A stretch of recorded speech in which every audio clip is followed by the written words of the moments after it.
the ethos of managerialism has supplanted the rule of law as the basic idea. Instead of the rule of law, we have rule by law now, which means that the law is nothing more than a tool. That's agile government. It means the legislature is not taking on its role of making the rules, and the executive branch has taken over making the rules, applying the rules, and enforcing the rules, all on its own. And that is not the way the Western legal system used to work.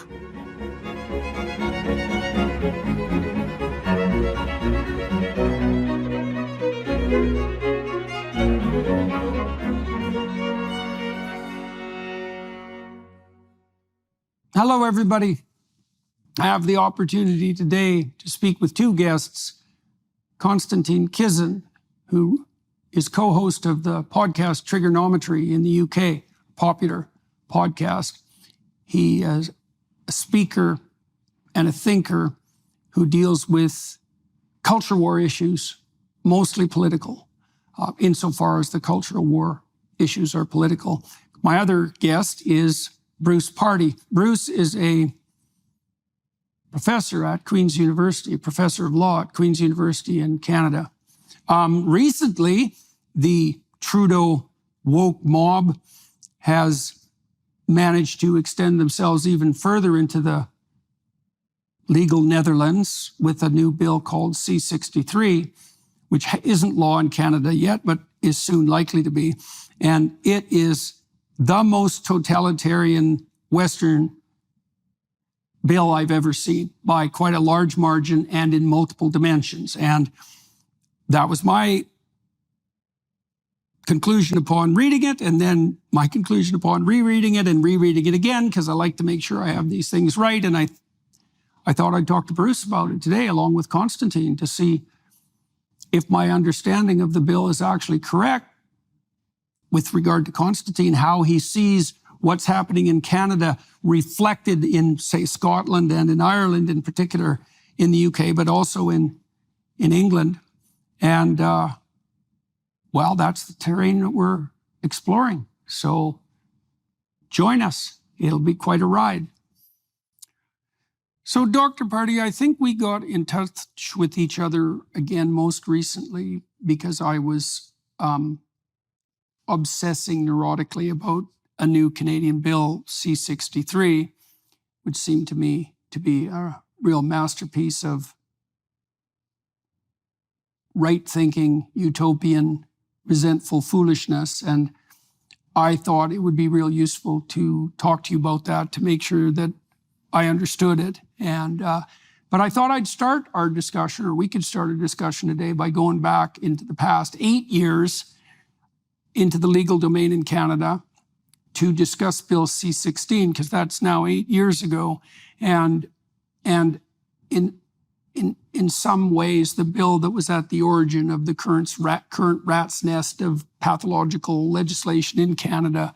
And so do you want to bring everybody up to date just to begin with, or remind them or educate them about what Bill C-16 was and what the fears were at the time and whether or not those have been realized? Yes, sure. Thanks, Jordan. Well, C-16 is when you and I met. And you were concerned, as I was and as others were, not very many others, mind you, but a few others, concerned that these proposed amendments to the Canadian Human Rights Act, the inclusion of gender identity and gender expression, would have an effect upon speech, essentially to require people to use the preferred pronouns of other people. And frankly, the establishment types poo-pooed the idea and called us fearmongers. And of course, that's turned out to be entirely untrue. You were exactly right in your concerns. That kind of amendment had been made before in provincial human rights codes, but this was the federal version. But that's in there now, and we have all kinds of pronoun trouble. But the present bill that you referred to, C-63, is C-16 on steroids. It's got 3 categories of bad in it. One's an administrative bad, one is a criminal code bad, criminal law bad, and the other one is, again, like C-16, a Canadian Human Rights Act amendment.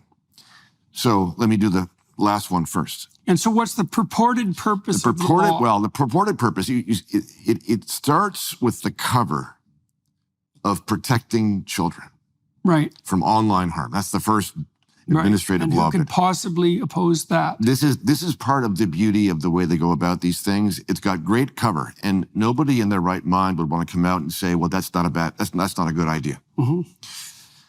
But what that kind of cover enables is basically a crackdown on the very idea of free speech. So let's just take the human rights aspect first. They are returning to the Canadian Human Rights Act, an old section that got thrown out, got repealed during the era of Stephen Harper, when Harper was the prime minister. And it was causing all kinds of nuisance. It was the kind of section, and these kinds of sections also appear in the provincial codes. Every province and the federal government has their own human rights code. And these codes, not all of them, but typically include this kind of restriction on speech. You're not allowed to discriminate in your speech, is what some of them say. And this section basically says that if you use hateful speech that can be taken to vilify an individual or group, then you will be acting discriminatorily and therefore in breach of the code and therefore potentially liable to any of the perceived victims and also potentially to the government itself. And one of the problems with the human rights regime is that complaints can be made very, very easily without a lawyer, without any cost. And because the Canadian federal government has jurisdiction over the internet, this section is going to authorize complaints of all kinds to be made against people who are speaking their minds online about any and everything. So it's going to have a chilling effect upon speech, no question about it. You put that together with the criminal code amendments.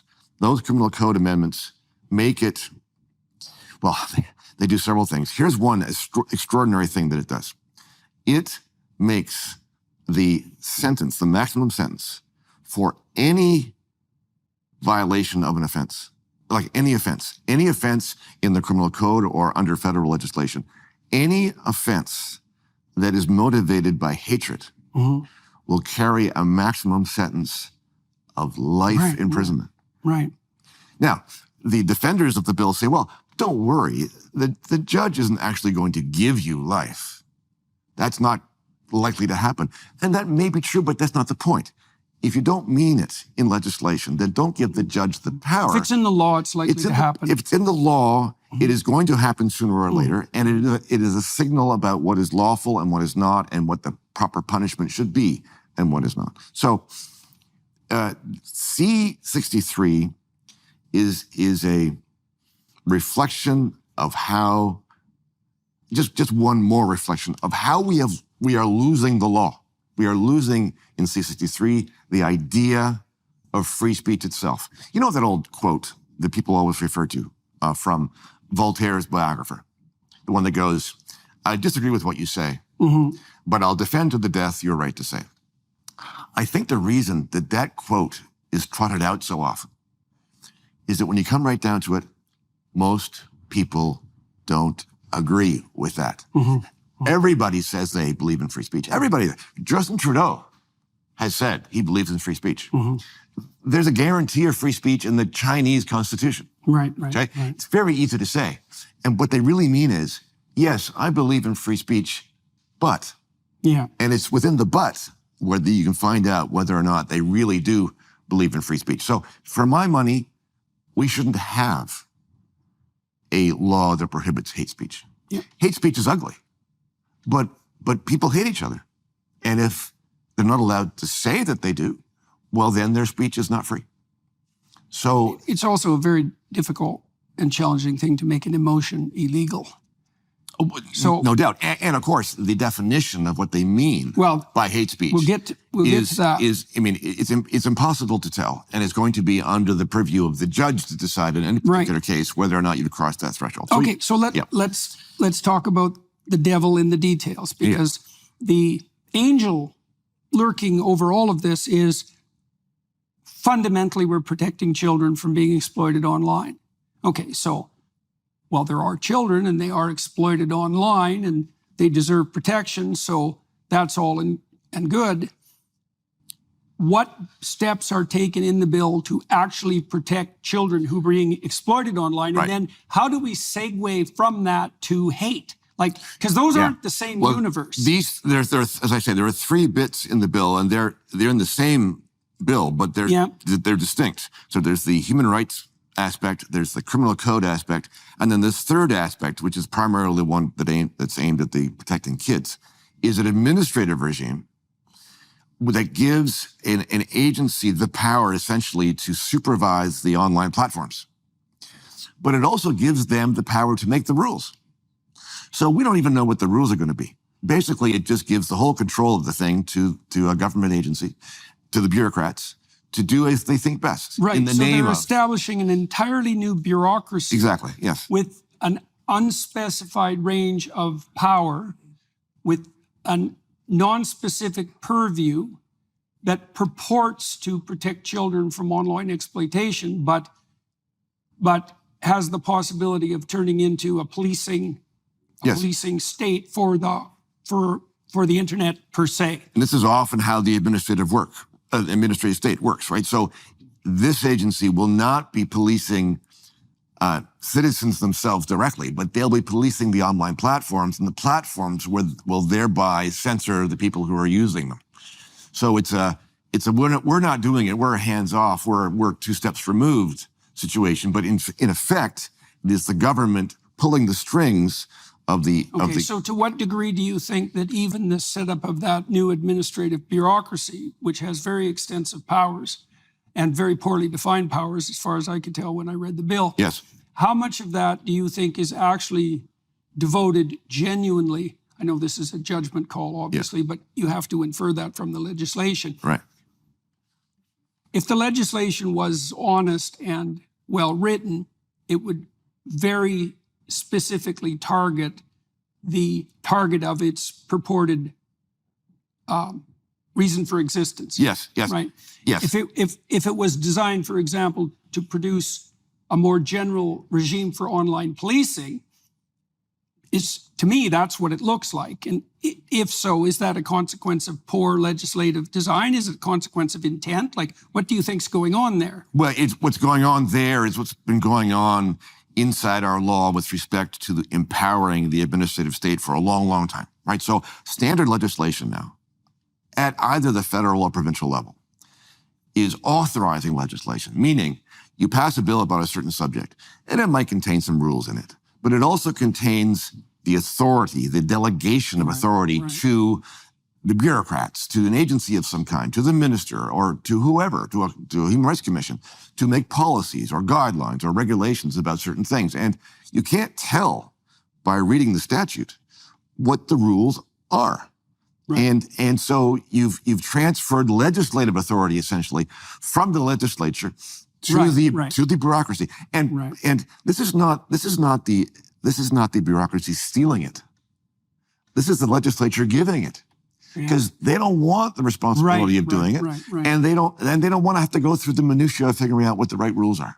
So they just shove it off into the back rooms, and this is the way the administrative state works. Now, it's if I can say, it's a kind of collusion between the legislature and the courts. So the courts, okay, we have these 3 branches of government. Yes, we have the legislature, we have the courts, and we have the administrative state. And, the division between them is cleanest in the American version of things. But in Canada and the UK, we have them as well. And the legislature and the courts are together supposed to be supervising what the executive branch, the administrative state, is doing. Because the general rule is supposed to be the administration, which used to be the king, after all, can't do anything that's not authorized by the legislature. Okay? So these 3 things are checks and balances on each other. Yeah. But now they're all on the same page. And the courts and the legislature are convinced about the need for this expansive, overwhelming administrative state. And so instead of supervising the administrative branch, And the courts, instead of making sure that they stick within their powers, the legislature's delegating to it, and the courts are deferring to it. And so what we end up with... And the legislators don't have to take responsibility. Exactly. In either way. Because we can't find who's responsible anymore. Yeah. Right? It's all sort of a mystery. It's a moving ball. And this is the way administrative agencies and government departments and ministries can be, quote, agile. They want to be agile. They want to be able to respond to societal problems quickly, right? Yeah. Well, if you're able to respond quickly, that means you have the legislative power in your hands. Yeah. And that nobody else knows exactly what's going on until it happens. And sometimes not until after the fact, even, right? So that principle of the rule of law that said the rule applies to everybody, both the ruled and the ruler. If you have an agile government making rules up as they go along, well, that means by definition, the rules can't apply to them because they have the power to change them whenever they want to.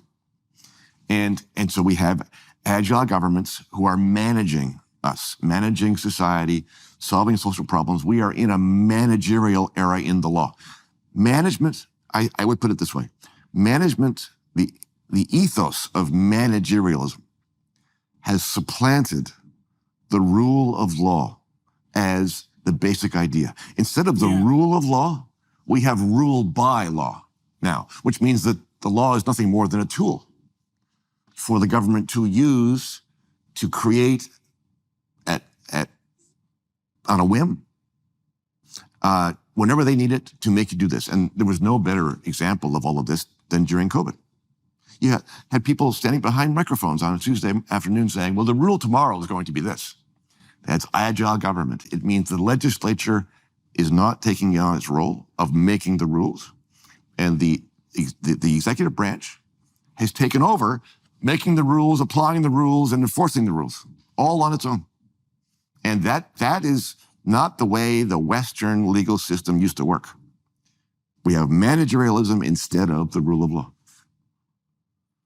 Konstantin, is there anything so far in Bruce's discussion that's triggered any echoes about similar situations in the UK? Well, there's a couple of pieces that I would pick up on that I think are relevant. And the first one is what you mentioned about the fact that the bill is quite expansive, yet only a small part of it appears to be dealing with the core issue, which is the protection of children. We had the online harms bill, which was ostensibly about the same thing, but in its original drafting included all sorts of other things completely unrelated to any of that. And it's not a surprise because what we have seen over and over in the UK is that quite often the attempt to protect people from hate or whatever has actually nothing to do with the trigger that caused it. So I'll give you an example. Sir David Ames was an MP who was murdered by a terrorist. And the next day, all his colleagues went into Parliament and started talking in Parliament about how this shows that we need to tackle online hate. Mm-hmm. David Ames wasn't killed by online hate. He was killed by an Islamist. Mm-hmm. Likewise, more recently, Parliament actually, to cut a very long story short, suspended its own rules of procedure because Labour Party MPs feared what would happen to them if they did not vote the correct way on the Israel-Palestine conversation.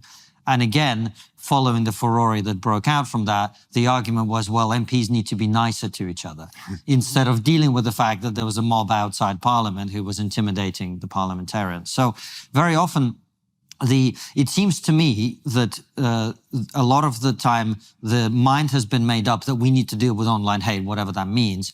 And then whatever happens is then used as an excuse to do that. Secondly...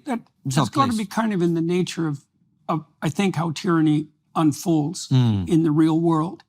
It's something like there's a pre-commitment to a set of ideological axioms, and then whatever crisis comes along is just assimilated to that and used as a shoehorn to move it forward. And so has there ever been a tyranny that's emerged spontaneously that didn't present itself to begin with as fostering security and improving civic health or public health, for that matter? The Nazis were, improving public health like mad throughout the 1930s. I mean, some of that public health improvement was genuine. There's a fair bit of it that wasn't, but the cover story was really solid, right? And it was often compassion, even with the whole the catastrophic Nazi policies of euthanasia that culminated in the Holocaust began with the language of compassion, right? So.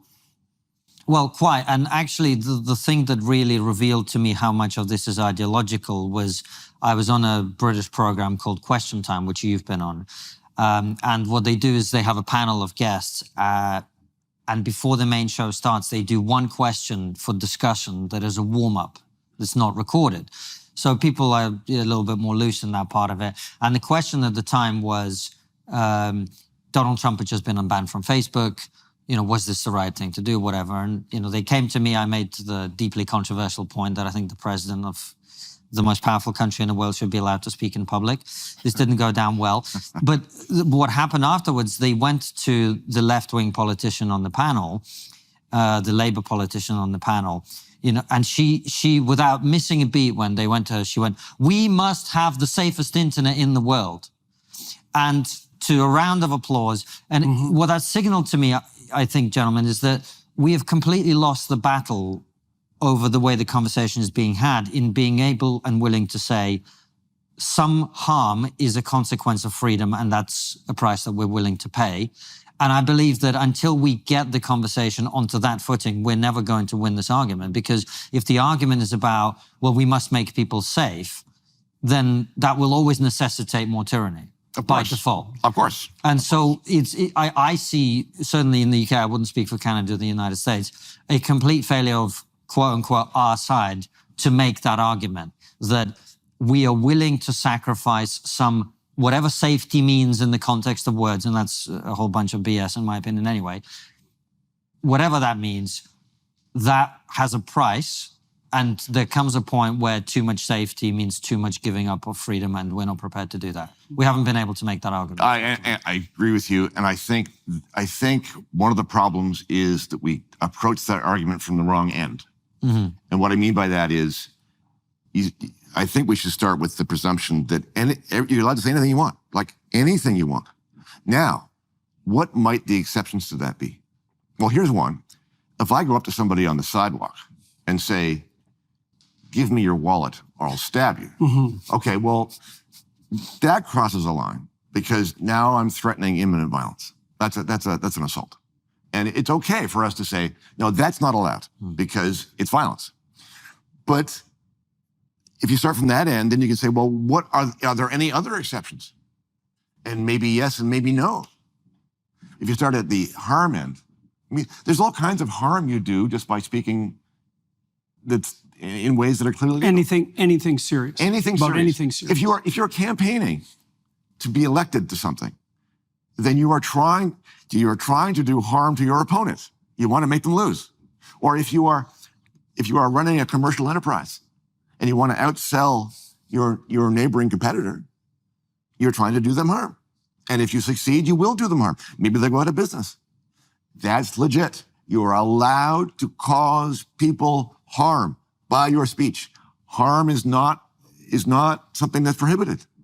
We have to get back to the idea that we live in the world and people succeed and they fail. And sometimes they fail because of what other people do. And too bad, because they're free. It's a free world. In a free world, you are going to be hurt by other people. Too bad. Having a VPN you trust is extremely important. I can confidently say that ExpressVPN is the best VPN on the market, and here's why. ExpressVPN doesn't log your online activity. Many cheap or free VPNs make money by selling your data to advertisers. But ExpressVPN doesn't do this. They even developed a technology trusted server that makes their VPN servers incapable of storing any data at all. ExpressVPN now also uses Lightway, a new VPN protocol engineered to speed up user speeds. We've tried many VPNs in the past, and they can sometimes slow your connection. But ExpressVPN is always blazing fast and lets me stream videos in HD quality with zero buffering at all. Plus, I love how easy it is to use. All you gotta do is fire up the app and tap one button to connect. It's not just me saying this either. CNET, The Verge, and many other tech journals rate ExpressVPN as the #1 VPN in the world.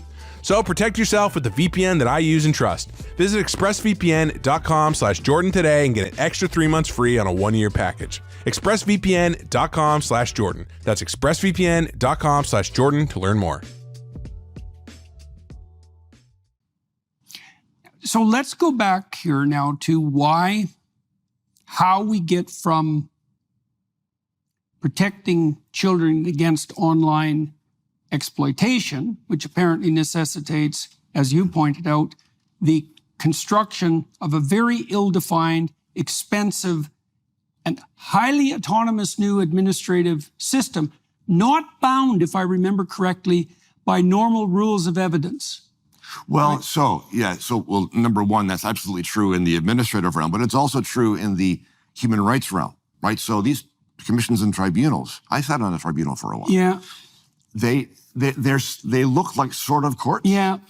If you go into the room, it looks like it's set up like a courtroom. Yeah. You got a bench and somebody making a decision and witnesses and so on. But they're not courts because, well, for various reasons, they're created by governments, first of all. They're basically a part of the executive branch of government, even though they look like a court.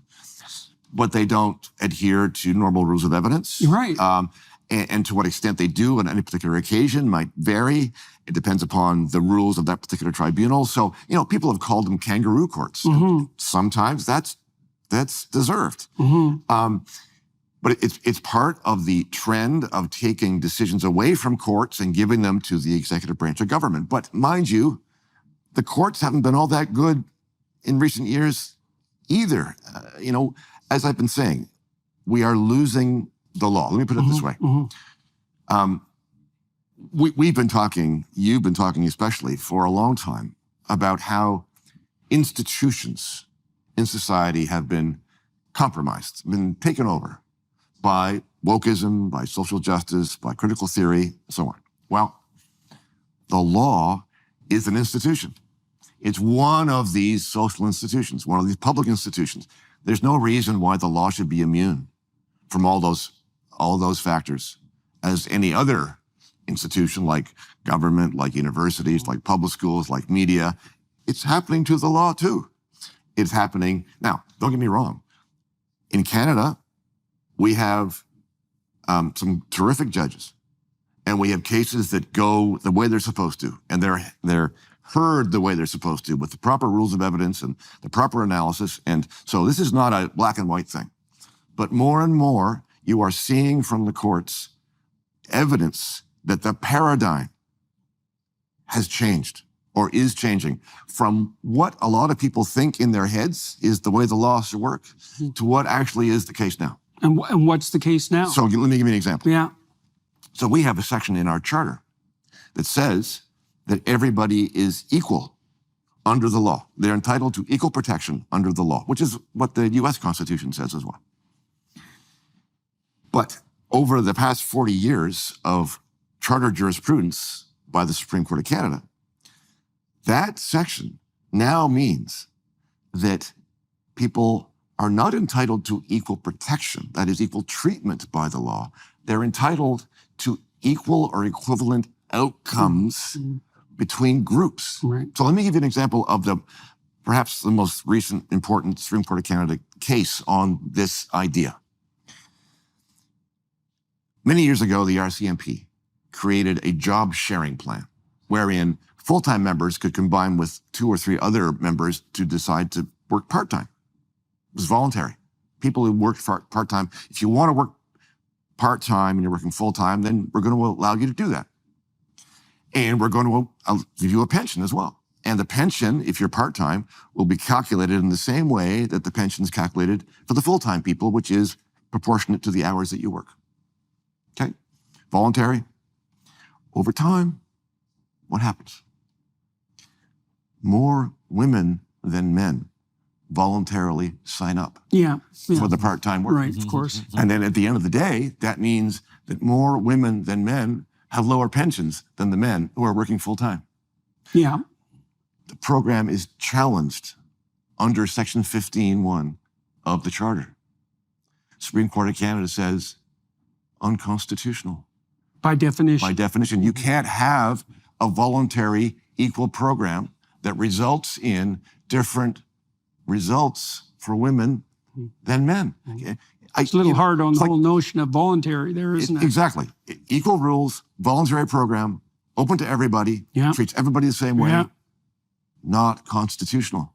Oh boy. When was that ruling? 2019, I believe. Oh yeah, that's a rough one. Okay, so how did we get from protecting vulnerable children from online sexual exploitation with a gigantic, unnamed bureaucracy with indefinite rights and virtually no responsibility to whatever the hell hateful speech is? I mean, first of all, we might ask ourselves, Konstantin, you can weigh in here too, is like the whole notion of hateful speech, that's a troublesome one for me because there's a obvious element of subjective judgment in it, like a clearly obvious one. And the problem for me is always, as soon as someone talks about hateful speech, isn't so much whether or not there are forms of speech that are detestable, because you haven't lived if you haven't listened to somebody say something detestable, perhaps sometimes in jest, which is a very interesting, variation of that possibility. But like, who decides that it's hateful? On what grounds? Like, and why do you decide the people who are making that judgment? And then that problem's very much amplified, like very much amplified.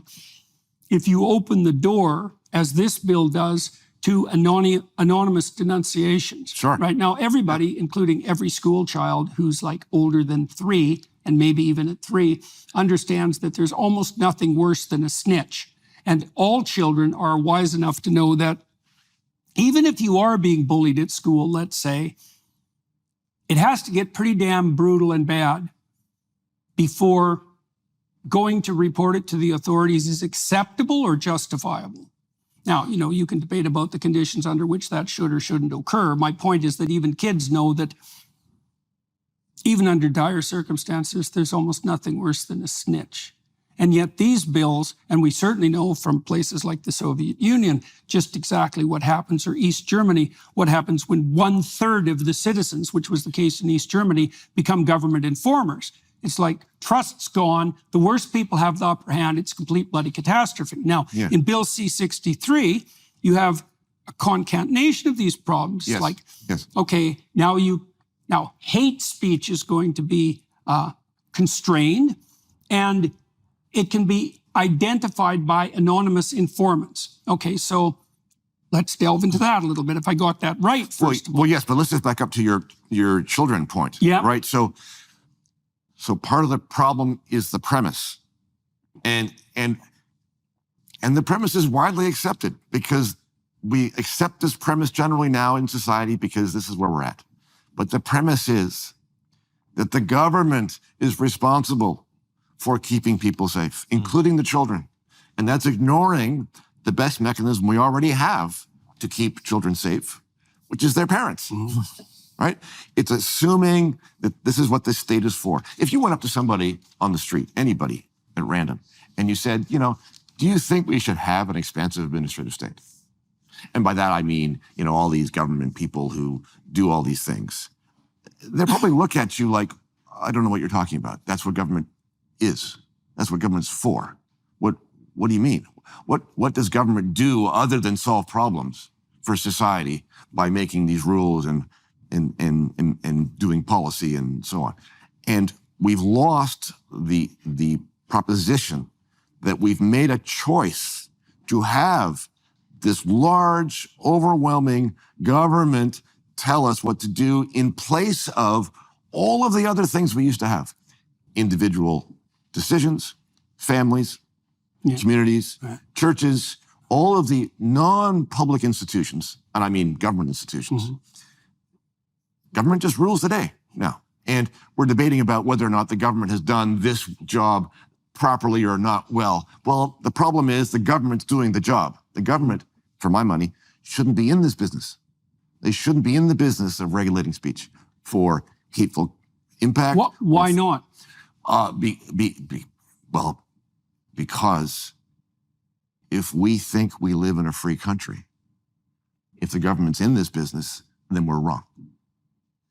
So your point is something like that the cost of having the government offer all potential services say in relationship to desire and safety is that you lose all your autonomy and your freedom. Well, let's back up. What rights should we have is where we should start. What rights do you have? If you're a free person, what does that mean? I think it means that other people can't coerce you, can't interfere with you, can't take your stuff, can't use force against you. That means you're free. That means other people can't do it. It means the state can't do it. That's the sphere of freedom that you have. That means that the government needs to do one job, which is to make sure other people don't coerce you and use force against you and take your stuff. Job done. If somebody says something you don't like and causes you psychological angst, too bad. The person is free, and so are you. Put up with it. It's part of the world. As soon as you get governments overstepping that zone that I just described, you start to move away from that conception of freedom into a different kind of society altogether. And we are so far along that path that I don't know how we can call ourselves a free country, a free people with a straight face. It's just Bill transparently untrue. C-63 certainly is one of the pieces of legislation that make you question that. Oh, absolutely. But Bill C-63 is just one step along the way. So let's go back to the courts, because part of the fault of C-63, it's a government bill, so it's a legislative problem. But the courts, the Supreme Court of Canada, already said essentially that this kind of restriction on speech is constitutional. And in fact, in C-63, they've used some of the language the Supreme Court of Canada said was okay. So the Supreme Court of Canada took this charter we have, which says everybody has the right to free speech, and said, well, sure, everyone has the right to free speech, but not this. Well, they used that against me. So, of course they did. Yeah. Of course they did. I'm a direct beneficiary of that line of reasoning. Right. I have freedom of speech, but it's subject to reasonable limitations. And what are those? Well, they're whatever any reasonably constituted bureaucracy deem they might be. That's right. basically what they told me. But that makes a mockery of the whole idea of having a constitutional right, of course. Right? Yeah, so, I think that was kind of the point. That is the point. The point is that our people think of our Charter of Rights as the beginning as the foundation of our legal system. And it's not. It's a mere gloss on legislative supremacy and now judicial supremacy, because the court can decide what those rights mean however it wants. Yeah. And more, they are less robust individual rights and more justifications for the administrative state to do things in the public good. So people are putting much too much weight on the fact that we have a charter. They think it works in the same way as the American Bill of Rights, which has fared much better over time than ours has. It's much older as well, of course. But much more foundational. Well, yes, but even in the U.S., though, I think we've all made a mistake. In the Anglo world, we've made a mistake, and it's a very, very old mistake. If you go back even to the time of the Magna Carta, so the original problem was the king. And the king, depending upon the king, of course, but kings were tyrants. Their word was the law. And then over time, with great difficulty, Magna Carta, and then the Civil Rights Act of 1688, and the American Declaration of Independence, and so on, over time, what we did was take power away from the king and give it to the legislature. And that's good, right? Because the monarch is hereditary and the legislature is elected. So power to the people. Great. Except that over time, legislatures showed that they can be tyrants too. C-63 and all kinds of other things that have happened through the ages. And so the Americans first came along and said, we're going to try and fix that too. So they created a Bill of Rights, which limits what legislatures can do. But to do that, they had to give power to the courts. So from the king to legislature, from legislature to courts, and now the courts are screwing it up. And the courts are giving power back to the administrative state, which is the king. So here's the mistake we made. we've been just moving power around from king to legislature to courts to administrative state. We've been moving it around from place to place instead of taking power away. And if you take power away... How about instead of adopting responsibility for? The problem is that in order for that to work, and in order for the rule of law to work, the people in power have to adhere to the idea. So the rule of law worked for quite a while. Like, there are some periods when it was great. Yeah. Right? So the rule of law is a restraint on people with power, on legislatures, on executive branch, and even on courts.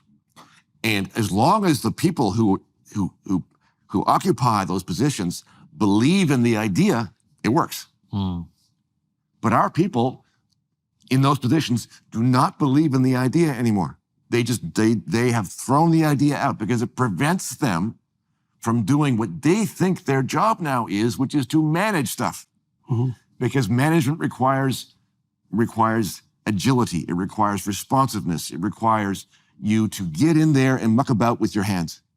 And that is not the way the rule of law works. The rule of law is this idea that the legislature makes these grand rules based upon important principles that defines the relationship between state and individual. And we can all tell what it is. We can all go read what they are. It's in the books. The law is there for everybody to know. That is not the way it works now. Now, the law is just for the people in power to control and understand and issue by edict whenever it suits them to make sure that the little people are doing what they're supposed to do. So the rule of law is in direct conflict with what all our rulers think their job now is. Well, there's no glory and virtue to be obtained in applying the law that someone else passed, right? Exactly so. But coming back to your point, Jordan, as well, about who decides what hate speech is. I mean, we have this in the UK where for certain offences, the evidence that the languages are well in, but a non-crime hate incident, which is when you haven't committed any crime, but nonetheless, this will be recorded by the police on your record and potentially used against you in employment interviews and so on, is based on your self-perception of what motivated your offender who afflicted you in some way to do what they did. So if you were to make some sort of joke at my expense and I concluded that it was to do with my immigration status or ethnicity or whatever, I could then say, well, this is clearly a hate incident that you've committed. And the rationale for that would be, well, who would know better than the person who was directly affected, and who's to question that? Than the victim, we might say. Well, and the answer to that, if you have any sense, is, well, what if the purported victim is a manipulative psychopath? And the general response to that is, well, all those people are just victims too. Right? And so, this will get us back into the hate discussion. How do you define hate? Well, you just said you allow the purported target of the hate to define it. And what they do is they say that they feel hated. So it's a second order form of evidence. The primary evidence in principle is their subjective emotion, but you don't have access to that. So you have to accept their record of their subjective emotion. And you accept that in a manner that isn't questionable. There's no higher authority than their say-so. And the problem with that, it's a variant of the problem with the informants, is that only works, well, it would never work. Let's get that clear. Yeah. But that only works in the ideal situation where people have perfect understanding of the motivation of others, which they don't, and also they're not lying. The problem with that definition of subjective harm is it lays the gates wide open to the Machiavellians and the psychopaths. Yes. And you're also touching on two other important things, right? So number one, unlike most criminal offenses, which require intent of some kind, the intent is not on whether the speaker meant to be hateful. Right. Yeah, it's not relevant. Intent is not relevant, right? That's terrifying. And also, the other thing that's not relevant is truth. If you speak a true fact that is interpreted as a hateful fact and has this effect on somebody, well, that's not going to be a defense either, Right. right? So you aren't, essentially one of the effects of this kind of legislation is to say you are not allowed to speak the truth. Right. Because that truth, Regardless of intent. regardless of intent, and regardless of historical fact, Yeah. we are outlawing an effect. Yeah. Right. Absolutely. Okay. And to expand that even further, with comedy, it's interesting because, of course, Scotland, where some of the most ridiculous legislation is being passed, is the place which hosts the biggest arts and comedy festival in the world, the Edinburgh Fringe. Right. And to your point about truth, well, you don't even have to be saying something true. At this point now, they've passed a bill which means that comedians could be investigated for jokes they make.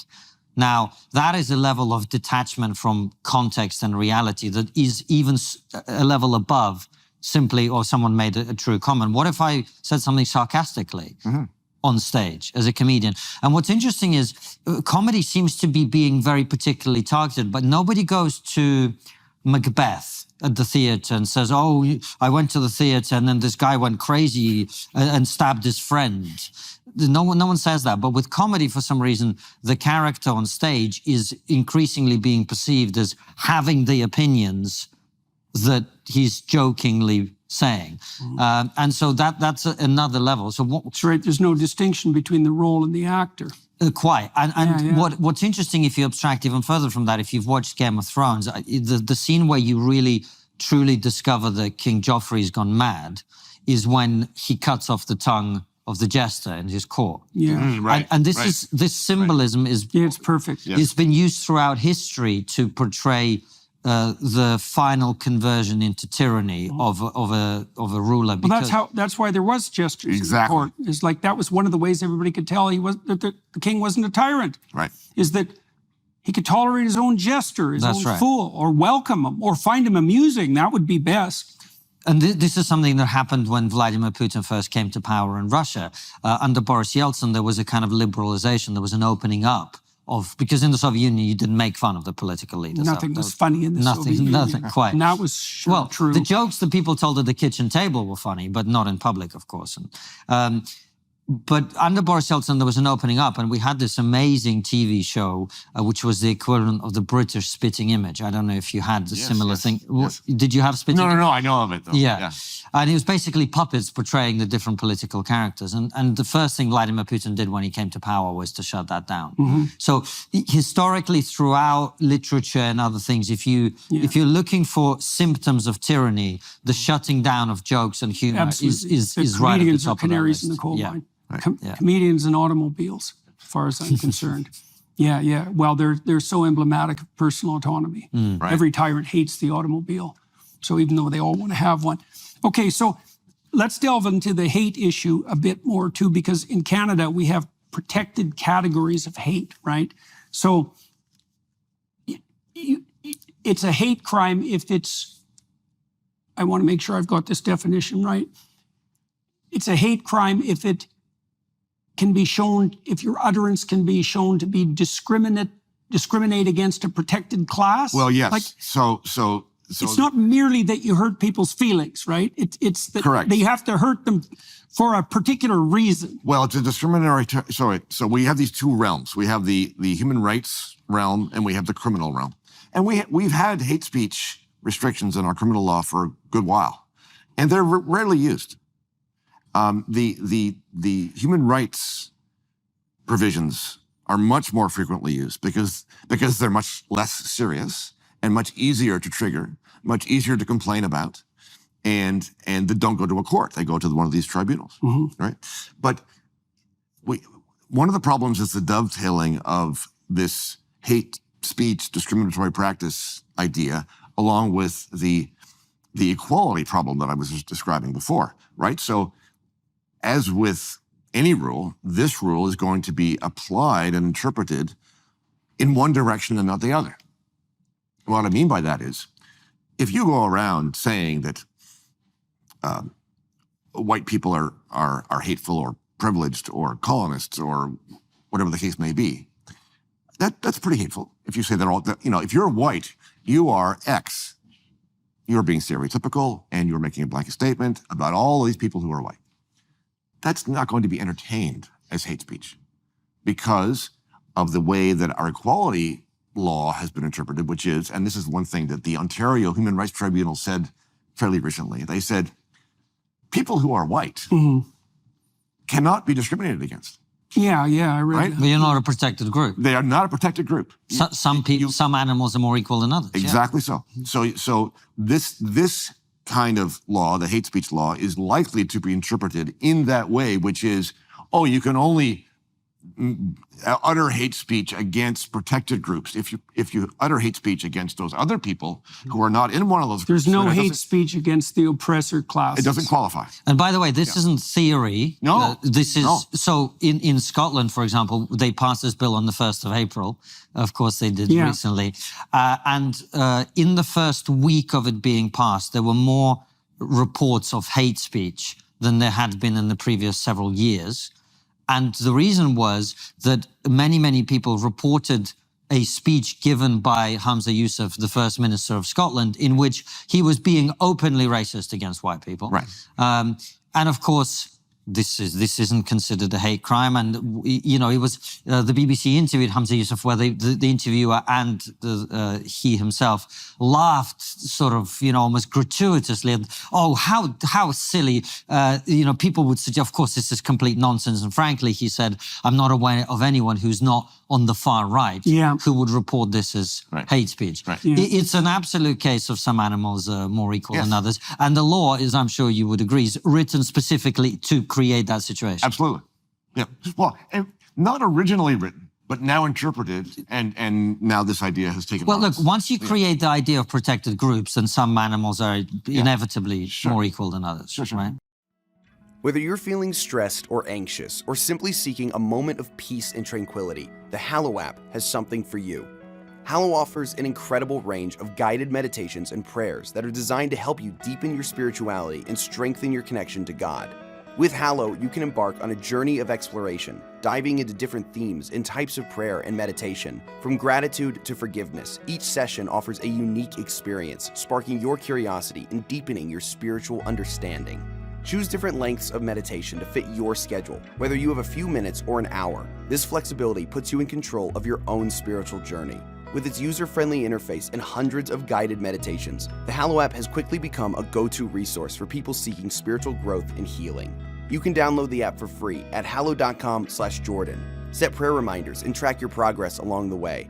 Hallow is truly transformative and will help you connect with your faith on a deeper level. So what are you waiting for? Download the Hallow app today at hallow.com/Jordan.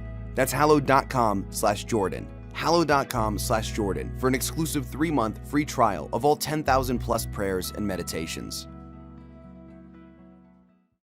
Okay, so now we have a dynamic where in order for there to be hate, there has to be an oppressor dimension. Yes. Right? And so you identify the dimension. It could be sex, could be race, could be ethnicity, could be gender expression, could be gender identity, because those were added.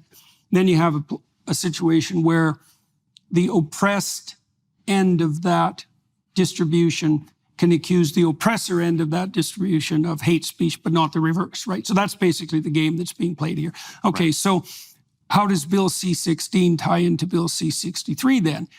Well, one way is this, as far as I'm concerned. So one of the things I was very concerned about back in 2016 was that I looked into gender expression, because that became a new category of grouphood, essentially, in Canada, insofar as that was a protected class. So a protected class is a reality that's now got legal protections. That's pretty damn real as far as the law goes.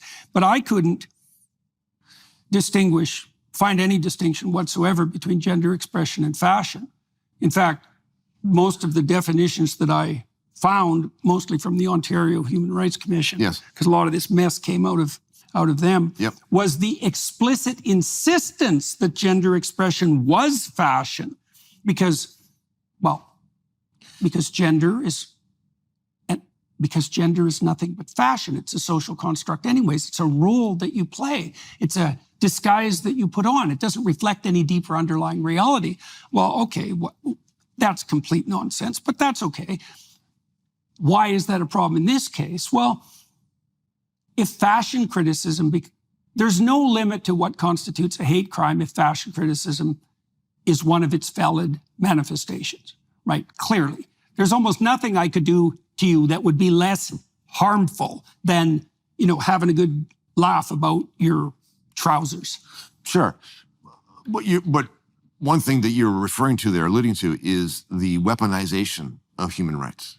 Yes. So if you go to an earlier conception of human rights, you could describe them as the right not to be abused by your government, not to be thrown in jail without due process, not to be censored for this and that, not to be tortured. Those are human rights. But today, human rights consist of the rights of some people and groups to insist that other people in groups embrace their own decisions. Yes. Right? Or else. If I decide that I'm a man and you don't call me by my pronouns, then you are guilty of a violation of my human rights. That's a very new idea. That is not where we started with this. That's a weaponization because it means that human rights are a zero-sum game. If I have human rights, that means you have less because I can insist that you behave in a certain way. This is about individuals now being able to determine how other individuals will behave. It's incredible. Okay, so now we have another conjunction of pathological enabling here that I'd like to dwell on for a moment. So one of the things we alluded to earlier was the fact that Bill C-63 also opens up the door, it facilitates, enables, and outright encourages anonymous denunciations. Now, the good thinkers would say, well, you want to put as few barriers in the way of the oppressed seeking redress for their victimization as possible, but that omits one very important detail, which is that if you can denounce for zero cost, then you weaponize denunciation and you put the entire power of the state in the hands of anyone who wants it, right? And it's anonymous. And so to what degree in Bill C-63 do you get to face your accuser, right? You don't even know who it is. So you can be accused regardless of your intent, regardless of the factual reality of your utterance, by people who do not have to identify themselves or take any responsibility whatsoever if their denunciation turns out to be false, who are rewarded for doing so, who you do not get to confront. Well, at that point, I don't see you have a law system at all. You have rule. You don't even have rule by mob. You have rule by the worst elements of the mob. And the worst elements are going to be those who will come crawling out of the woodwork like mad to weaponize their resentment by using the state's power they now have at their disposal, right? And rub their hands in glee at every opportunity to do that. There will be specialists in denunciation in no time flat. Okay, so that goes along with that. Well, the anonymity of the informant and the pathology of the. When you divide the world into oppressed and oppressor, you fail to notice that in the hypothetically oppressed class, there are going to be those who use that narrative as a way of justifying their vengeance. They're not good people who are victims. They're people who are using that story to get exactly what the hell they want from you right now or else. And certainly the human rights commissions in Canada have been weaponized to that degree. I mean, in my situation, since we'll make it personal, I suppose, for a moment, anybody in the world can bring out a complaint against me for any reason, right? And it's at the complaint doesn't have to proceed. That's at the decision, judgment. It's the judgment of the Ontario College of Psychologists, the regulatory board that determines whether or not that complaint can proceed. Right. But that's like it's an entirely political decision. But this is part and parcel, though, of those trends I was describing earlier, which is to give these administrative bodies, the professional regulator being one, the Human Rights Tribunal being another, the deference to do as they think best. And yes, you can take, as you know, take my rights. You can take them for review in front of a court, but the court tends to defer to them, and they have the jurisprudence of the Supreme Court about the Charter anyway. And so you put those two things together, and it basically means that these administrative bodies have a great deal of latitude to do basically whatever they think is right in the public good. Yeah. Right?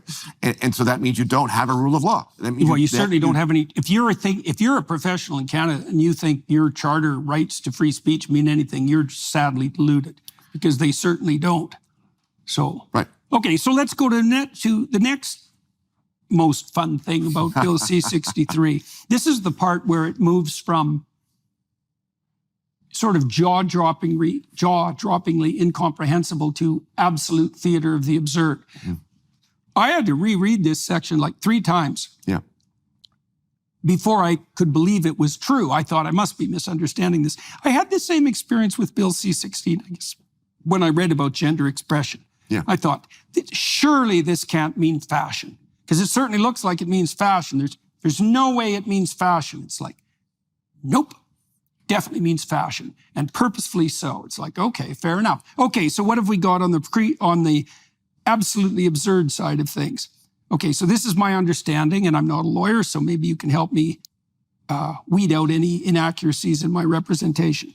So my understanding is that I can go to a provincial magistrate and I can say that I fear that someone I know may commit a hate crime, let's say this year. I have good reason. The good reason would be my fear. So that would be my proclamation that my emotional reaction to this person's possible misbehavior is real. Not even that the threat is real, but that I'm afraid that it might be real. Right. And that magistrate can act on that by, well, the penalty laid out in the bill, as far as I can tell, was, well, if you're the person who is eliciting the fear, then you get to have an ankle bracelet on for a year, and you can be essentially confined to your house, and the court can determine who you can talk to and who you can't talk to. And they can also require you to have your bodily fluids monitored. This is one of the elements of the bill I didn't understand at all. It's like, where the hell did that come from? So they could put restrictions on your right to consume alcohol, for example. I suppose marijuana will probably still be okay as long as the Liberals are in power. But, all right. But anything that would, in principle, heighten the probability that you might commit the hate speech. And so, and the penalties, well, that's basically that. That's basically that part of the bill. Now, that doesn't seem, that's a pre-crime, right? It's a pre-crime. It's pre-crime. Now, right. Now, it's not like this is a brand new idea. So there are already provisions in the code that allow for pre-crime solutions before a crime happens in some circumstances for some crimes if a court is satisfied that there is a threat. But what's happening here is they've taken that idea and they've combined it with this speech idea to create the scenario you're describing, which is, you've got to be kidding me. It is now possible for a magistrate to put me under house arrest because of something that he thinks I might say. That's where we're at. Right. So the other circumstances you're referring to, I presume, would be something like someone has made repeated threats of domestic violence that appear credible. Correct. Right. That's right. Right. Correct. A credible threat of actual violence, for example. Which in itself, though, constitutes a crime, doesn't it? If you committed it. But what if I threaten you directly with a crime? If you make the threat, that's a crime. Yes, correct. Right. Okay. Yeah. Okay. So that's right. So in that situation, the threat itself is also a crime. Well, it could be. So you could have an actual prosecution for the threat, But if there are circumstances where, for some reason, that there hasn't been a threat, but there's still a danger that the evidence shows exists, maybe because there have been previous crimes committed by that individual against that individual, and the victim of those crimes is concerned because it looks like it's going to happen again. There are circumstances under which the court can do this kind of thing. But the combination of that power with this kind of action. Bastard child of those two laws. Exactly. Yeah. Very well put. Yes. Yeah. Okay, so I've got that right. That is how this. Oh, yes. Yeah. And these can also be brought forward anonymously. Well. See that. So the anonymous power is most noticeable in the bill under the human rights part. So the criminal code aspect is the way it's always done, and sometimes, in that situation, I'm not a criminal lawyer, but as I understand it, there are circumstances in which complainants can be protected from exposure to the alleged perpetrator. But the real anonymity problem lies within the human rights tribunal part of the statute. Okay. Okay. Okay. But so, if we can step back for a moment. Part of the lesson in this, I think, is that the people who have put this together and are supporting it have an entirely different vision of what they think the law is for and how it's supposed to work. Like, this seems outrageous to us because we still have an idea about the old paradigm, like how this is supposed to work. And they don't have that idea anymore. This is a project to make certain kinds of behavior illegitimate, like actually illegitimate. And the fact that it happens to be speech, it's no concern of theirs because it's illegitimate. Speaking a true fact, if it's going to have an effect on people, is illegitimate. They are changing the paradigm. They are changing they're reframing the whole enterprise that's been my understanding. Of the law. Yeah, this is a very fundamental transformation. This is something surface. Not surface. It goes to the root of the way the law works. And those of us who are clinging to the old idea and thinking, well, this is an aberration. It's an outrageous aberration, but it's an aberration. It's not an aberration anymore. This is becoming the disease that the law is now subject to. The law is shifting beneath our feet. Claudine Gay wasn't an aberration in the universities. That's right. She's emblematic of the universities. That's right. And in the same way why she was president of Harvard. In the same way that she was emblematic of the universities, this is becoming emblematic of the law. Okay, so you speak about this. Where's the rest of the lawyers? Well, I'm not alone. Yeah, right. I'm not alone. Right. Our good friend Jared Brown has been speaking out on this ever since. No, that's two. I know, and I have handfuls of friends that do the same, but it's only a handful, and it's pretty small. If you compare that handful and the numbers of people who are on this page to the numbers of lawyers overall, I mean, it's a tiny wee slice. Okay, so the same problem obtains on the psychological end of things, right. Except maybe there are fewer of us, even.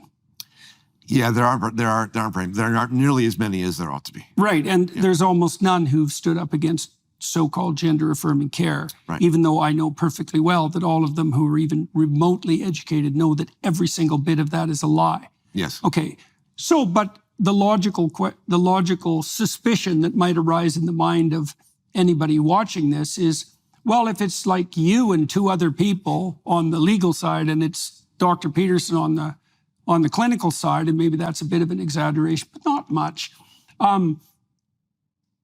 Why do you think you're not the aberration? I mean, the problem I've always had with you, fundamentally, so I met Bruce under very interesting circumstances. So I offered to go to Queen's University and debate anyone at the law school about Bill C-16, which I thought was a pretty good offer on my part because I'm not a lawyer, and I thought there must be some lawyer at the law school who'll jump at the chance to give me a good savaging because what the hell do I know? And the only one who stepped forward was Bruce. And I don't think I knew at the beginning of that. Maybe I knew. I leaned over to you before we started and introduced myself because we hadn't met before. Yeah. And I said, I just want you to know, I agree with you. Yeah, right. That's how it happened. I'm playing the devil. Yeah, so there was one who stepped forward and he was playing devil's And I only advocate. stepped forward because nobody else would do it. Right. Right? Right. And I wanted to give you a platform to say what you wanted to say. Yeah. And so More indication of your unreliability. So I played the part. Yeah. And it was good fun. But that's where we're at. Okay, so let's go back to the same issue. So why the hell aren't the more people in the legal community cognizant of this danger and willing to speak about it if it's so fundamental, which it seems Yes. fundamental. So what the hell? What's going on here? There's lots of reasons, but let me just talk about a couple. The problem is fundamental, and it's been around for a long time, much longer than it seems. I mean, still 63 is not a long time. C16 is not a long time. But in the big scheme of things, these trends have been going on for a long time. So for one example. So we have a huge access to justice problem, meaning that if you are involved in a dispute of some kind, that the cost involved in getting a lawyer and then getting access to a court within a certain period of time, numbered in years, almost impossible. Unless you're very rich or very poor, access to the courts is very unlikely. Now, why is that? Well, partly because that in order to get a dispute resolved, you have to go to a court. And what I mean by that is, if we had laws that were clear, Right. then you wouldn't need to go to a court because everybody would know what the law was and you would know what would happen when you went to a court. Every time you go to a court, it's a crapshoot. You don't know what's going to happen. So you have to go to the court to find out what's going to happen, which means we need more courts and more judges and more time and more lawyers. And it's not clear because of all of the things I alluded to earlier, which is we don't just have broad principles in our law. We don't have statutes with rules in them. We don't have cases that are consistent from case to case to case to case. We have one-offs. We have regulations. We have guidelines. We have lots and lots of rules about everything, and you still don't know what the story is because the laws move over time, and they won't tell you what the law is right now, and you don't know where the law is and who's making it. The whole thing's a mess. And this state of things has existed for quite a while. It's the ocean in which lawyers swim. They're the fish in the water. They don't see the water. It's just the life that they are used to. They think their job is to make their way through that ocean for their clients. Okay, so that's sort of the run-of-the-mill lawyers. Well, it's not just the run-of-the-mill lawyers. It's even, look, we have a lot of good lawyers who are very skilled at what they do, but they're skilled within a certain system, the system that we have. And questioning that system is not part of the job of being a lawyer in the normal sense. Yeah, fair enough. Right? Yeah. So it's not about competence. It's about having the time and energy and perception and caring. How many experts in constitutional law and the history of constitutional law are there in Canada? Dozens, hundreds. So what's up with them? Well, they largely embrace the going story. The How narrative. did that happen? Well, it has partly to do with legal education. The law schools, for the most part, have become captured, like all other institutions, by a certain kind of ideology, critical theory, social justice, and so on, that we know very well. Right. And so really, once that's got the universities, that's pretty much game over. A lot of this trouble can be traced back to the universities. That's where the social justice, critical theory stuff began. When it came over from Germany, where it started between the two world wars, and then you can trace that back to Marxism. I mean, it's a whole long story, and I'm not a sociologist, but you know the story better than I do. But the universities are a main source of all the trouble, and they've been graduating generations of students who have these ideas in their heads, and not just lawyers, but people of all kinds, right? Who now occupy the professions and the governments and the public schools and They certainly right? make up the managerial class. Exactly so. And the managerial class is our elite. People think that our elite are the widely successful entrepreneurs, and there are a few of those. But our actual elite is the managerial class, the ones who The ones that decide. like getting honked at in Ottawa. Exactly. The ones who decide how society is going to run. And those people are, and their interests, though the interest of those individual people are in having this system carry on. And that includes a lot of the lawyers. I was talking, I mentioned, the problem I had with you. And the problem I had with you is that you don't make a very convincing right-wing crackpot. Well, I mean that. Like, you don't fit the mold. Because the logical thing to do, to assume if someone is standing up against the consensus, generally speaking, is that they're wrong. Now, sometimes they're right. Sure. Right? And that's the problem. Right. And, you've always struck me as, let's say, suspiciously reasonable, right? In the way that the demagogue types just aren't. And so, and you've already explained why your view on such things, which you did make evident, and in a really minority fashion.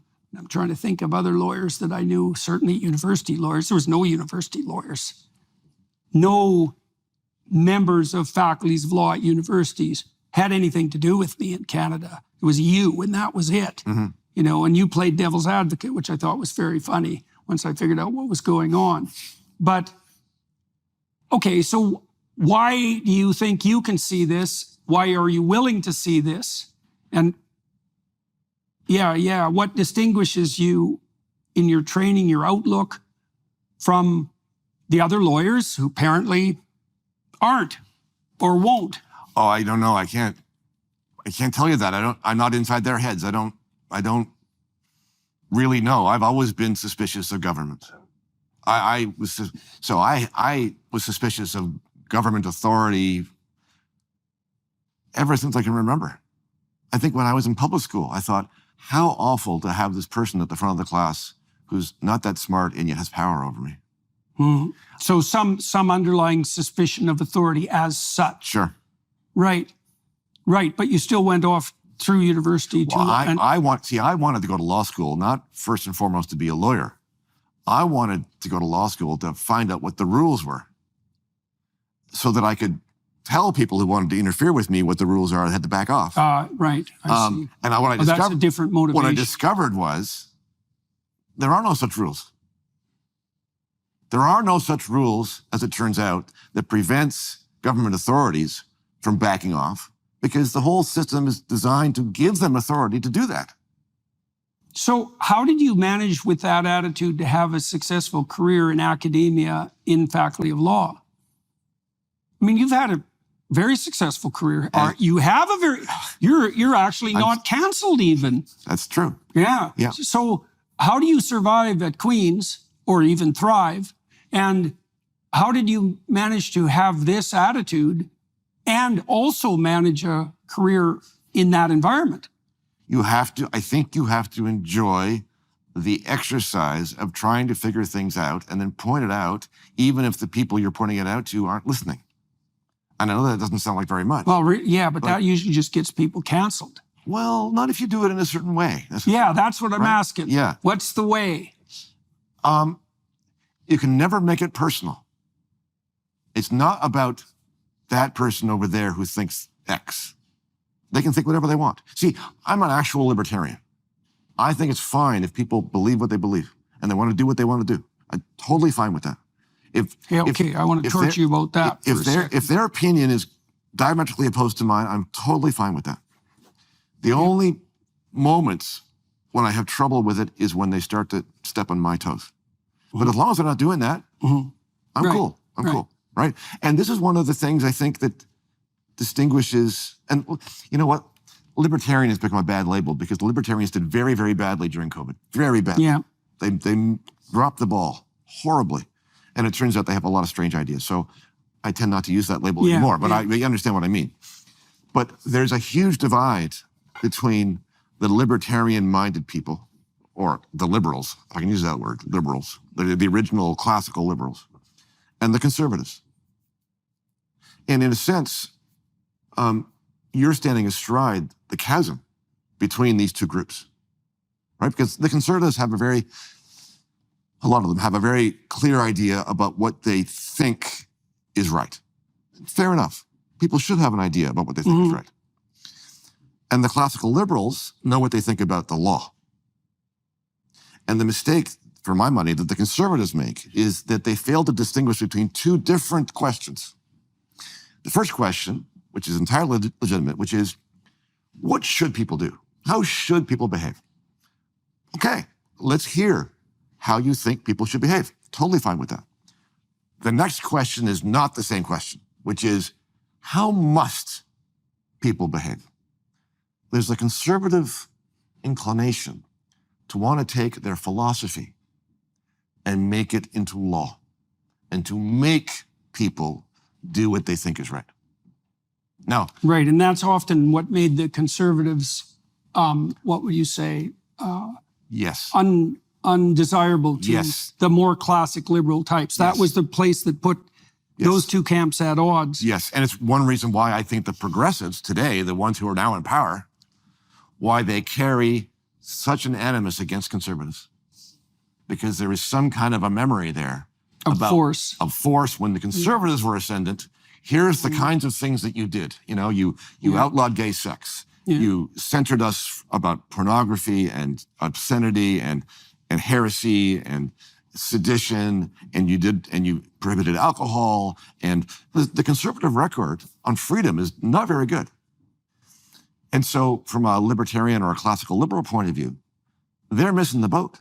And yet the conservatives and the liberals, the original liberals, are the two forces trying to work together to push back on the woke. Yeah, trying to Right? figure out how to do that.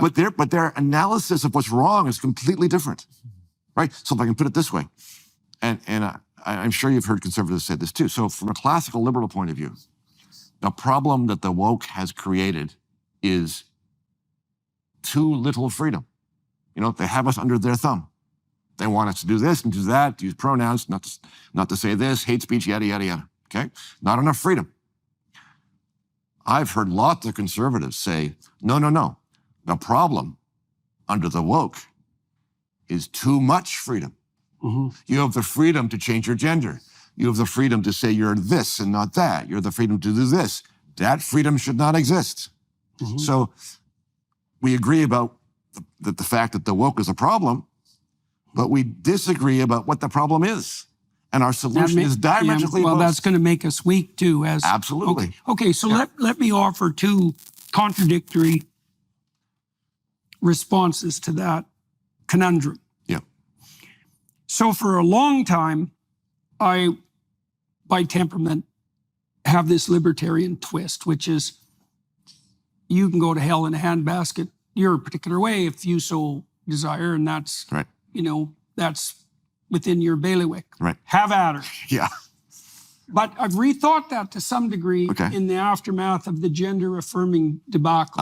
Yes. Right. So for a while, I was thinking, with regards to so-called gender-affirming care, I'm not exactly sure even what terminology to use. It's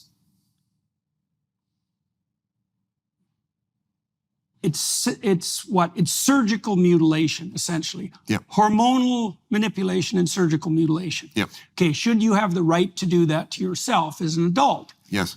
I thought, sure, why not? Knock yourself out. Yep.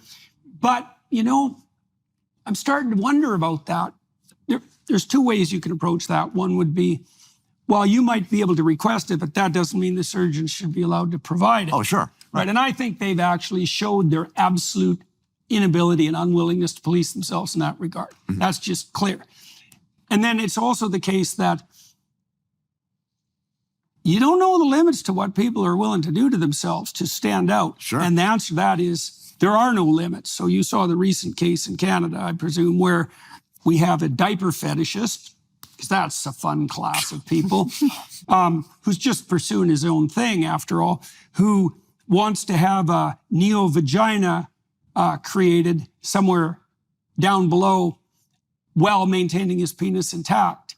And he couldn't find anyone skillful enough to perform that particular act of butchery on him in Canada, found someone in Texas, and then sued the Canadian government Right. for paying for it. Right.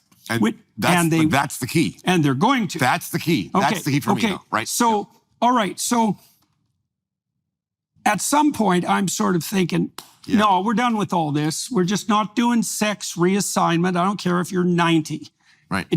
There's no surgeons that have the right to do that to another person. Mm-hmm. So now, and is it a slippery slope argument? Well, for me, it's more like I've just had enough of this argument. I saw where this went. We started with this in 1960, something or other, with the first sex change operation, which I think was a dubious enterprise back then. And the cascading consequence of this has been like the worst medical malpractice in maybe ever? Mm-hmm. Probably not, because ever's a long time and there's been some dark things done. But in terms of mass assault on children, it's certainly in the top two. But children are different. Right. But that's the thing, is that, at what point does the perversity of your desire to go to hell in a handbasket your own particular way start to actually become in and of itself a social threat? Okay, well, yeah, but okay, let's put the kids aside, because the kids are a special case, right? And you got the problem of, who gets to decide, the parents or the state. The easiest case to resolve and find agreement on are with adults. So let's ask this question. Is there anything that an of-age adult, full adult, competent, should not be allowed to do to themselves if they're not imposing upon other people, not coercing them, not interfering with them, not taking their stuff? And my answer is nothing. I can't think of anything. Now, that does not mean that I think the state should be involved as in running the healthcare system. I don't think they should be funding it. I don't think they should be providing services. I mean, we shouldn't have, for my money, we shouldn't have a public healthcare system. Mm-hmm. But so if you take that away, it's like, in other words, you should be allowed to go, if you can find a doctor to do this strange thing that you want done to yourself, and the doctor agrees of his own free will, and you agree of your own free will, and you're willing to pay the doctor, as far as I'm concerned, the fact that I think it's weird and strange and wrong and harmful, I'm not the king. So I don't think my opinion about it has any relevance to it. And that applies to gender surgery, it applies to assisted suicide, it applies to prostitution, it applies to drugs, it applies to anything. Because it's not my life.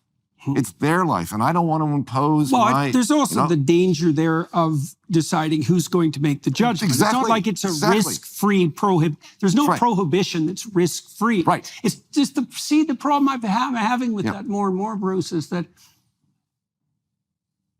there's kind of no end to the number of monsters who are going to crawl out from underneath the woodwork, as we've seen. And that's going to get worse. Yes. And so,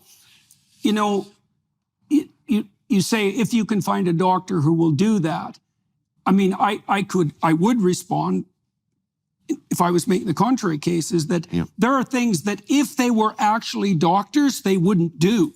Right. Right. And so we already saw in Canada, I think, the removal of 2 fingers. Right? That was a month ago. Could be. Right. Because the person had a form of body dysmorphia and claimed to be at suicide risk unless the fingers were removed. Right. Well, let's take an easier one then.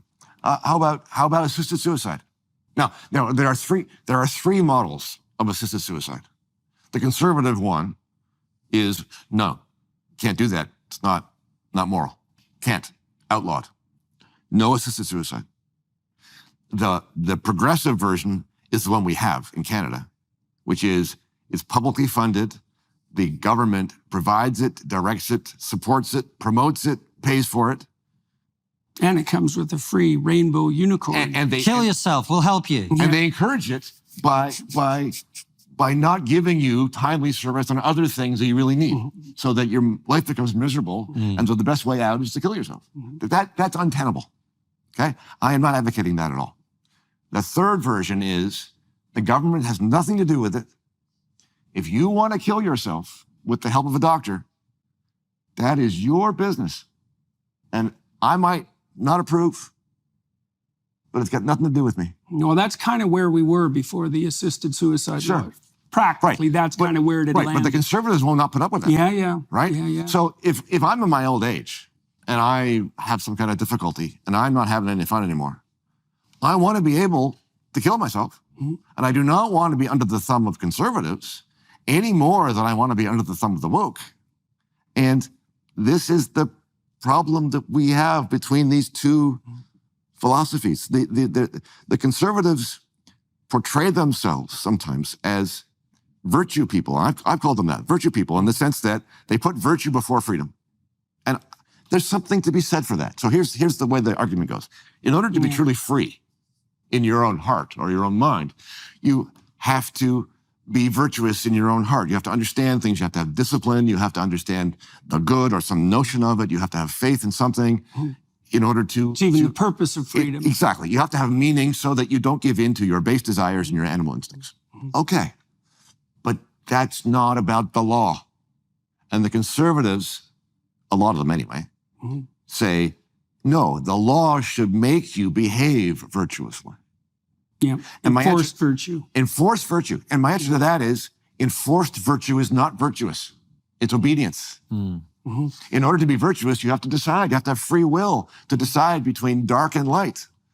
And if you don't have the choice, then the fact that you are made to behave in this way, right? So part of the reading of your more libertarian argument there would be, I guess part of the reason that I've always believed that people should be allowed to go to hell in a handbasket in their own particular manner is because you're going to learn. You are going to learn. That's right. And then you'll know. Absolutely. And that's the libertarian version of responsibility. Yes, right. Right?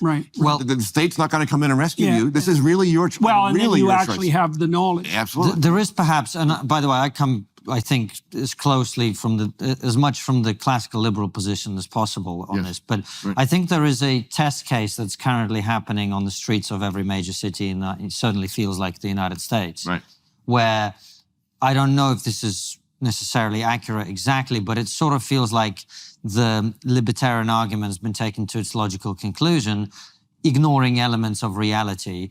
So that's why you have mentally ill people on the streets of Los Angeles and San Francisco and New York and elsewhere, because, well, they've got to be free, right? We can't put them in a mental health hospital because those hospitals used to be terrible, objectively, right? So getting people out of the tyranny of that institution, I guess, was a good thing. But now they're on the street taking drugs. And the question is that freedom? Because I don't know that you are free when you're hooked. Well, define freedom for us, though. Well, it feels to me like part of the conversation around freedom has to involve an element of agency. And then the question is, do you have agency if you're so, let's say, traumatized or so addicted or whatever that is that's causing you to effectively be unable to live a human life, right? If you're living in Skid Row, I don't think that's what freedom looks like. I'm not sure that's true. What are they learning exactly? See, that's what sparked my thought. What are they learning? Well, I would suppose that they are learning that the choices that they made didn't work very well. Well, and some people do hit bottom and bounce up. Yes, they do. You know, I mean, many people, even though we don't know how to help people recover from alcoholism, really, many people do. And they often do after rubbing their face along a very rough sidewalk for a very long period of time. It's certainly not a pleasant form of freedom. I mean, I'm also not suggesting that, you know, there's a simple solution to the problem of having deinstitutionalized. Well, see, this is my point, is I think that there may not be any. The question is whether there's a better solution. If you have an IQ of 50, do you have freedom? Yes. Sure you do. If you are not being imposed upon by other people or the state, then by definition you have freedom. The fact that you are not able to exercise it in the same way as the next guy doesn't mean you're not free. It means you're free to make mistakes. Listen, freedom has good and bad. Yes. It enables you to sometimes be successful and sometimes to fail. And that's part of the package. You can't make it just one way and not the other way, because that's not what it is. Well, there's another dimension to the conversation about homelessness and drug addiction and so on, which is, I think it's very difficult to argue that that is consequence-free for the rest of society. So we recognize that there are limits to our freedom when we start to impact on others. And that's a very good example, I think, where that trade-off seems to me to be being got wrong. But there is a progressive idea that has become mainstream, and mainstream especially amongst conservatives. And that is this, that the state is the savior. That is, if you want to solve a problem, it has to be the state to come in to fix it. I mean, this is an idea, a professor at Hillsdale College put it this way when he was talking about Woodrow Wilson, who was the first progressive American president. Woodrow Wilson, he says, changed the idea from the government as servant to government as savior. As in, if we're going to fix our problems, it's got to be the government who does it. Well, yeah, with Right? the corresponding assumption that if there's a problem, Yes. that's evidence of government inadequacy. Right, exactly so. Yeah. And part of the reason we think that so thoroughly now is that all those other institutions that used to exist are gone, because the government came in and pushed them all out, right? So when you have people on the streets, the only place to turn to is the state. And that doesn't mean it's a good call. I think it's a terrible idea, because everything the government touches goes to rot, even stuff that's already rotting. I mean, part of the reason those people are there to start with is because we have an overwhelming and expansive administrative state. And so to suggest that More of state- that will be more of better. that Oh, is no. going to fix it. No, it's not going to happen. No, I certainly wasn't suggesting that. But I do think it's an interesting case for the libertarian argument where it starts to break down. I used to be pro decriminalizing all drugs. I think increasingly that conversation about how certain things impact your agency is important. Try that with alcohol, though. Because alcohol, so part of the rationale claimed for prohibition was that alcohol is, can lead to very bad societal effects. Which it can. Which it can, for sure. For some people, it can be devastating. And yet, for a lot of people, not so. So are we going to ban alcohol so as to avoid the catastrophic effects on some people? No. Same with prostitution. Right now, sometimes people who are in favor, again, tend to be conservatives, say, we should ban prostitution, make it illegal. Because sometimes prostitution happens without consent and people get into dangerous situations and there's sexual assault. And that's true.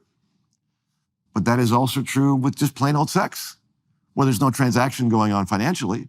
It's just an encounter. You get sexual assault in that situation too. Are we going to extrapolate and say, well, because that happens just in ordinary sex, we're going to outlaw that too, so as to avoid the downside scenarios? No. If you have two people who have agency and consent to a transaction, who is going to come in and say, sorry, you can't do that? Not me. So one of the things that I've been trying to do in my lecture tour that's germane to the point that you raised about, if there's a problem, it's indicative of the insufficiency of the state. Yeah. Right? Sort of as an axiomatic presumption is, well, if that's not the case, then what's the proper replacement presumption? Yep. If there's a problem, who should be doing something about it? I'd like you to tell me what you think about this. Okay. Because this isn't exactly a libertarian freedom from argument. It's more of a responsibility argument. I'm never sure where the libertarians sit on that side. Okay. If you can see a problem, that's your problem. And you might say, well, how do you know that? And the answer is something like, well, it bothers you. So there's a Cardinal Newman, who is famous for his defense of the idea of God. And there's a long line of theological speculation that one of the ways that the spirit of the cosmos makes itself manifest is in the voice of conscience. Yep. It's a very old idea. Goes back to the prophet Elijah in the Old Testament, who was the prophet who defeated the nature gods, which is very interesting. He replaced the God of nature, which is back at full, force now, Right. with the notion that the spirit, the ancestral God of the Israelites, was the still small voice within, right? It was conscience. Right. And if you see a problem in the world and it bothers you, that's a direct indication that you have something to do. Yes. It's part of, I would say it's part of the landscape of meaning that reveals itself to you. Yes. It's part of your responsibility. Yes. You might say, well, what can I do about it? Which is a perfectly reasonable objection. But the right response to that is, that's your problem. And you might say, well, why should it be my problem? And one answer to that is, well, you need something to do. So, seriously, because but I think this has a very simple answer. My simple answer would be this. You ask me, is that my responsibility? And my answer would be, morally, maybe so. Legally, no. No, I wouldn't, and I'm not saying I know, that at all. and that's all I'm saying. All I'm saying is legally. I am not making a moral argument here at all about the drugs I or don't anything think else. it could legally be made your responsibility. you It see, could it be could. made your obligation. Well, you could be. Well, if you're talking illegal obligation, that's your responsibility. Yeah, okay, right. Fine. But this is the conservative argument about the prostitution. Yeah. Right. It's that if you see a problem, that not only should you do something about it, you should make a law that does something about it. Yeah. If you see prostitution going on, we can't have that. This is a finger wagging stuff. Yeah. Right. Yeah, and it's not effective. It's not effective. No, but it's not even the most. It does push people away from conservatism, especially if they're young, and it's actually not the most. But it's also arrogant. It's arrogant in this sense. It assumes it's a top-down thing. It's like, well, there's a few of us. The religious hypocrite. There's a few of us up here who understand what's best for everybody. Yeah. So we're going to make the rules from now on. Which sounds a lot like the progressives. Exactly my point. Exactly my point. Yeah. The progressives and the conservatives of this ilk, anyway, Yeah. have a common idea. I mean, now, Yeah, right. the particular virtues they believe in are completely different. Yeah. But the idea Is top is down. the same. Yeah. If you give me enough power, I'll fix it. Exactly. Yeah. It's just that the right people have to have the power. Right. Whereas your argument, I think, the one I'm very sympathetic to, is we should have laws that protect our basic rights and let's get on with it. Yeah. Yeah. Well, and then what I've been attempting to suggest to people is that it's in taking up that mantle of problem personally that you find the meaning of your life. Genuinely. That's actually where it lurks. But that's also what protects you against tyranny, because if everyone did in their local environments what they're called upon to do, there wouldn't be a lot of unsolved problems lying around for the tyrants to point to, freak out about, and mop up. Right. So there's a real, in the Old Testament story, in the Exodus story, there's a dynamism between slave and tyrant, right? Yeah. One needs the other. Right. One produces the other.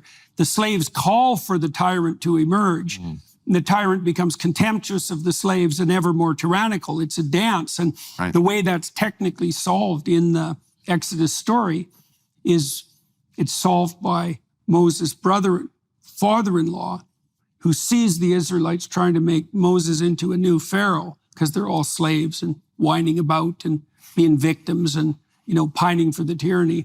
And he basically tells them that he tells Moses to make a hierarchy of distributed responsibility, right? To break his people up into tens and hundreds and thousands and so forth, all the way up to the top, to allocate responsible decision-making down as far down that hierarchy as possible, right? And to only adjudicate, speaking to Moses, those disputes that can't be adjudicated lower. Well, why? Well, Jethro says there's two reasons for that. The first is, well, you'll stress yourself out because no one can take the responsibility for governing an entire people. So it's just not bearable, and you'll turn into a tyrant, and that's not good either. But worse, and this is the more subtle point, is that if you alleviate the people of that responsibility, Yes. they'll just stay slaves. Yes. Yeah. Yes. Absolutely. Well, I think that's Yes. exactly right. Is Right. that, and that's a more responsible libertarian argument. It's like, Yes. well, you need to be able to learn from your mistakes, which is why you should be able to make them. Right. You still have that problem of, well, how big a mistake till you start taking other people out, and that's something I think that's subject to continual negotiation. But I don't think there is a substitute for a distributed hierarchy of responsibility. And so what that seems to imply is, well, as marriage decays, so people abdicate responsibility for that. As the nuclear family decays, because people abdicate responsibility for that, and local community organizations and the church, all of that abdicated responsibility is vacuumed up by the state. Yes. Right. Yes. Yeah. Exactly. Right. Yeah. And in fact, I would say that the state is largely responsible for the disintegration of those things in the first place. Yeah. Right? So you cause the problem and then you vacuum up what's left of it afterwards. Yeah. Yeah. Well, I wrote a paper with Jonathan Pajot for Yes. the ARC on the symbolism of the Whore of Babylon and the Scarlet Beast in Revelation.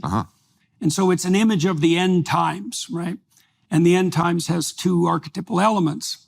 So the Scarlet Beast is a blood-colored beast. It's the blood-colored beast of the state, basically, multiple heads. So it's a degenerate state, because a unified state has one head. Yes. It's like 7 heads, all male, Right. pointing in different directions, right? So it's a degenerate patriarchy, all right? And on the back of the Scarlet Beast, which is the degenerate masculine spirit, is the Whore of Babylon, which is the degenerate feminine spirit, because, no one sex doesn't go wrong without the other sex going wrong. What happens? Well, in the degenerate state, female sexuality is commodified. Right. Right. And so you get that dance Right. now of Right. hedonism. Right. Sure. Yeah, it's sure. but it's worse, you see, because the story has a particular ending. The beast kills the prostitute. So the implication there is that the state will, as it disintegrates, it offers more and more hedonistic gratification as enticement, but it ends up destroying all gratification whatsoever, because it can't sustain the promises that it offers. Bread and Which circus. brings us all the way back to Until the there's very no beginning. bread. Exactly. That's right. Right. Exactly. Yeah. Yeah. And it brings us all the way back to the beginning, because as all of these institutions that traditionally used to regulate relationships between human beings crumble, we need more and more laws. Yeah, Whereas right, in the that's past, exactly if right. Barry said something offensive, well, Barry's a bit of a dick. Right, You know, right. What's for dinner? Now Yeah. it's, well, Barry's a bit of a dick. We got to legislate because we can't have. Phone the hate crime unit. That's right. Exactly. Because Yeah. we are not self-regulating all of those relationships, and now we need daddy to come in. We need departments of social work to come and be the worst possible foster parents imaginable. That's right. All right, gentlemen, we should probably draw this to a halt. For those of you watching and listening, most of you know that I generally continue these interviews for another half an hour on the Daily Wire Plus side of things. And I think what we might turn to in this particular occasion is solutions, potential solutions, which we didn't have an opportunity to discuss, concentrating more on laying out the apocalyptic landscape, so to speak, particularly in Canada, but in a manner that's like illustrative of what's happening, I would say, generally in the West. So thank you, Dr. Pardy, very My much pleasure. for Thanks, George. participating in that. Konstantin, all those of you who are watching and listening, your time and attention is much appreciated. To the Daily Wire Plus people for making this possible, that's also much appreciated. To film crew here in Dallas, thank you for your help, guys. That went very well. And drop over to the Daily Wire Plus side if you want to see this continue. Bye-bye.